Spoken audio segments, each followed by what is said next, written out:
Assalamualaikum warahmatullahi wabarakatuh teman-teman. Apa kabar semua?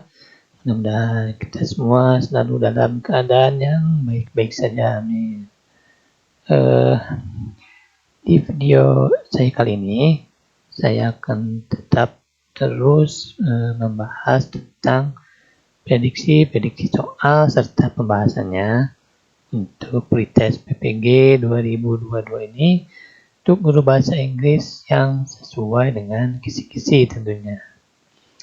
Video ini mengenai tentang kompetensi profesional. Kita langsung saja ke indikator yang pertama. Di sini indikatornya tentang exoporik ya teman-teman. Sedikan transaksional dan interpersonal conversation. Peserta mampu mengevaluasi koherensi teks lewat exoporik reference yang digunakan.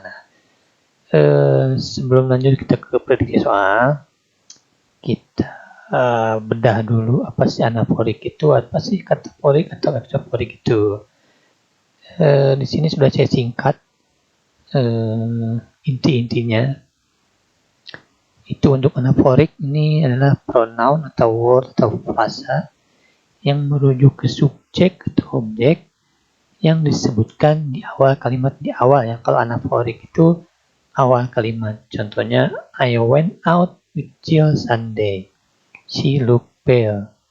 Jadi di sini penjelasannya adalah she, pronounnya ini merujuk yang disebutkan di awal. Siapa sih? Siapanya itu Jill, karena disebutkan di awal maka disebut dengan anaforik.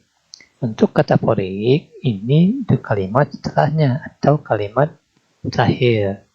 Contohnya seperti ini. Although I always reject his calls, Ben still calls me every day. Jadi di sini his pronounnya ini menjelaskan si Ben. Nah, karena Ben itu di kalimat setelah his maka disebut dengan kataforik reference. Gitu ya teman-teman. Kalau anaforik di awal, kataforik di setelahnya. Sedangkan untuk exoporik, nah ini exoporik ini ditunjuk tidak disebutkan di dalam kalimat. Contohnya, I told her that she could find it on a map, but you know how she is. Jadi di sini tidak disebutkan ya her-nya itu siapa atau she-nya itu siapa.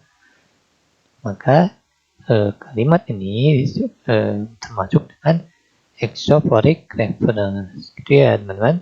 Jangan lupa kalau anaforik itu awal, kataforik itu setelahnya, exoporik itu tidak disebutkan. Kita lihat prediksi soalnya langsung nih teman-teman. Yang mungkin akan seperti ini prediksinya. Di sini ada percakapan antara Indah dan Sandra. Hi Sandra, it's nice to see you again. Hi Anna, nice to see you too. How was your mother? I heard that she had an accident. She's getting better. I always told her to rest for a while. I dropped by later to see her. Send regards to your mother, Sandra. I will. Thank you, Indah. Nah, mungkin seperti ini ya percakapan nanti. From the conversation above, which sentence is an exophoric reference? Jadi yang mana nih? Kira-kira yang exophorik ini yang A, Hi Sandra, it's nice to see you again. Atau B, how was your mother? I heard that she had an accident. Atau C, she's getting better. I always told her to rest for a while. Atau D, drop by later to see her. Send regards to your mother, Sandra. Nah, jawabannya yang paling tepat adalah yang C. Kenapa teman-teman? Karena di sini ada she dan her ini tidak ada keterangannya atau tidak disebutkan atau her-nya itu siapa atau she-nya itu siapa. Jadi untuk yang A ini adalah Hi Sandra, it's nice to see you again. Nah, you-nya ini adalah Sandra. Jadi bisa disebut dengan anaforik. Betul, anaforik karena ada di depan. Kalau ini, how was your mother? I heard that she had an accident. Ini betul. Ini adalah tetap anaporik. Kenapa? She ini merujuk ke your mother di awal, jadi anaporik. Lalu kenapa yang D? I'll drop by later to see her. Send regards to your mother, Sandra. Nah, ini adalah kataporik. Kenapa? Her ini merujuk kepada ibunya Sandra, your mother. Jadi karena ini disebutkan di setelah her, maka disebut kataporik.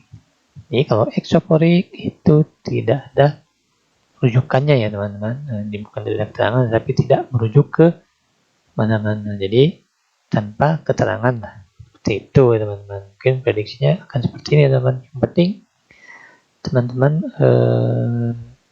bisa menganalisis pronounnya ada di belakang kah atau ada di depan.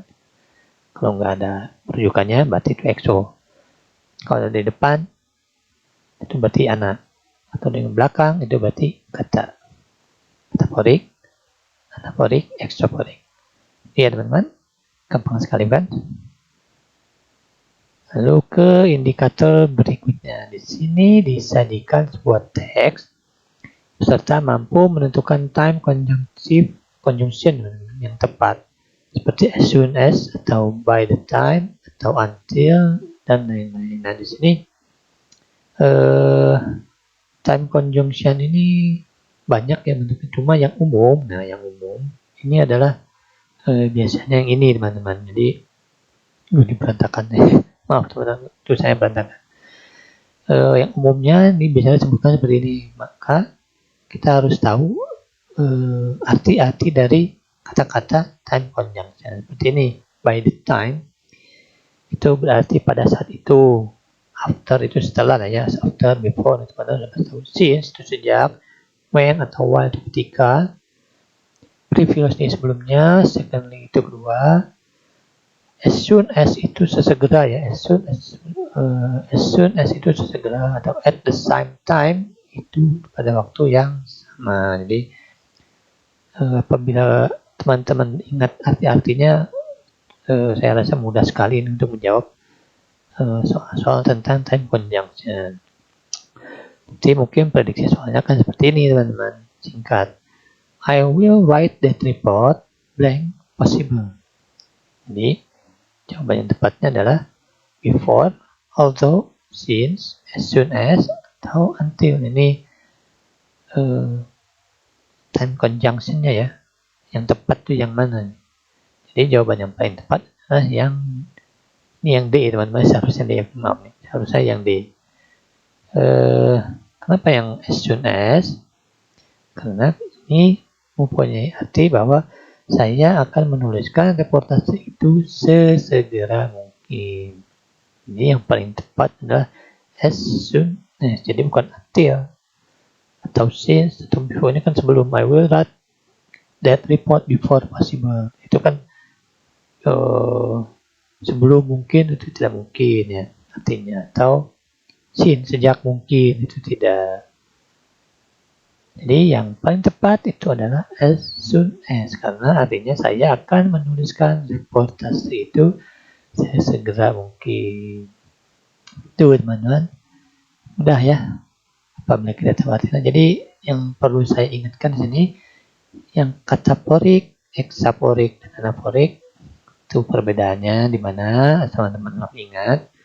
Karena pengalaman saya di tahun-tahun kemarin itu saya juga menjumpai soal tentang eksoporik, anaporik ada 4 butir teman-teman. Di gici-gici ini saya lihat cuma ada 2, kalau nggak salah cuma ada 2 deh. Ada 2 soal. Tapi kita harus tahu perbedaannya dulu teman-teman. Ingat, anaporik di depan, eksoporik kataporik di belakang, eksoporik itu tidak ada rujukan.